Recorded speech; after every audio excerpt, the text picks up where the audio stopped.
And a good spiritual morning to you once again. Thanks for joining me today for a quick chat and, of course, our morning cup of coffee.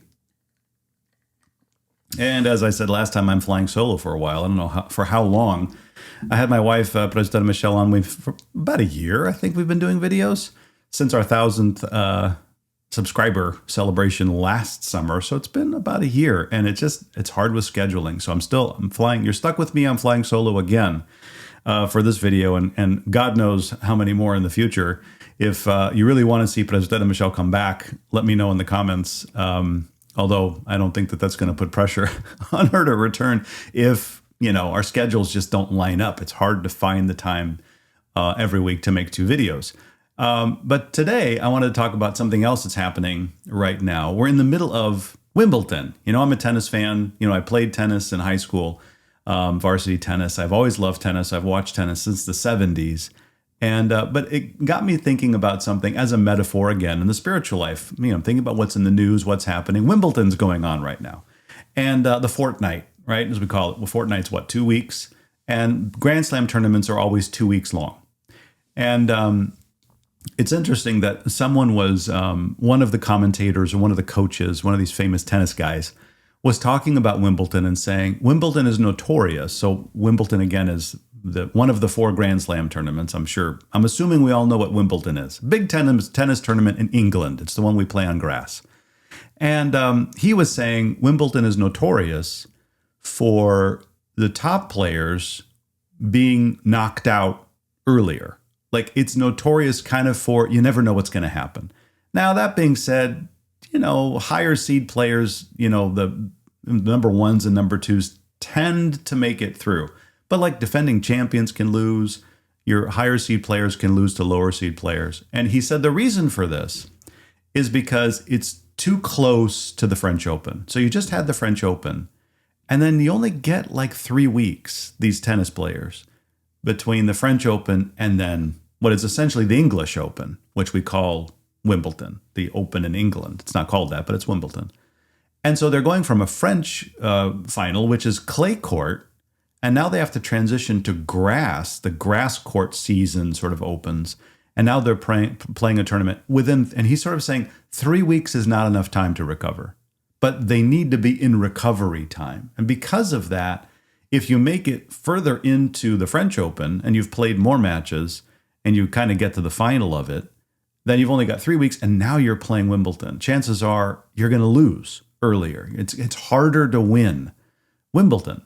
And it got me thinking about the timing of this and this idea of recovery time, because we just finished a fast for the Holy Apostles in June, finishes June 29th and 30th. It's usually around 2 weeks, right? A fortnight, just like a Grand Slam tournament. But now in August, it's what's the next big thing coming up in the church, right? A lot of people might say, Christmas. There's something before Christmas that's way out there. August 15th, we remember the Virgin Mary and the falling asleep of the Virgin Mary, right? The Dormition. And there's a 2 week fast from the 1st to the 15th. There's a fortnight. And so it's kind of like, the fast of the apostles is the French Open, and August 15th is Panagias, that fast, Veca Pendavgustos, we call it. That fast is Wimbledon. It's okay, you got about a month or so in between. And so this right now, this is our recovery time, right? July is kind of a recovery time.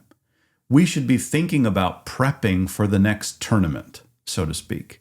We should be thinking, okay, what's coming up? What am I gearing up for? Tennis players do that. They have a calendar year. They have tournaments that come up. And so they get themselves ready for the next contest, the next tournament. And I feel like in the spiritual life, in our church life, our ecclesiastical, love that big word, our ecclesiastical life, our church life, we do the same thing.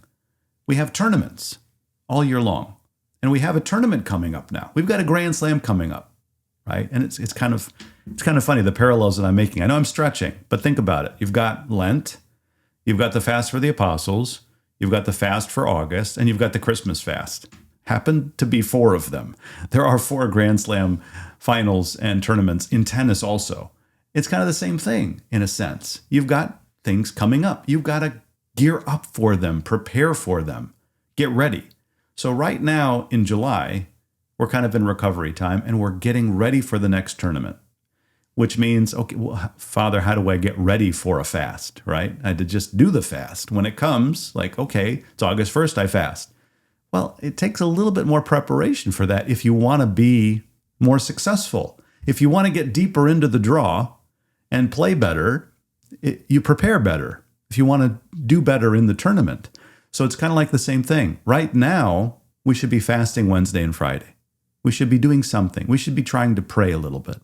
We should be trying to do something so that we're gearing up for the next. So when we hit the next fast, like, oh yeah, I know it's coming. I'm ready for it. And I'm going to be successful doing it. But oftentimes fasts kind of sneak up on us and we get shocked. Oh my gosh, it's August 1st and I'm supposed to fast. Or it's August 7th and I'm supposed to have been fasting for a week and I didn't do it. So forget about it. It's too late next year. It's too late now. But think ahead. Tennis players have to be really well prepared for the next tournament. And I think for us too, in the spiritual life, if we want to be successful, think a little bit ahead. You've got July now, a few weeks. Take a breath and say, okay, now I'm getting ready for the next thing. Let me pray a little bit. Let me fast a little bit. Let me go and volunteer and perform a work of mercy so that I can get ready for the next fast and get closer to Christ and do that each and every day. Amen.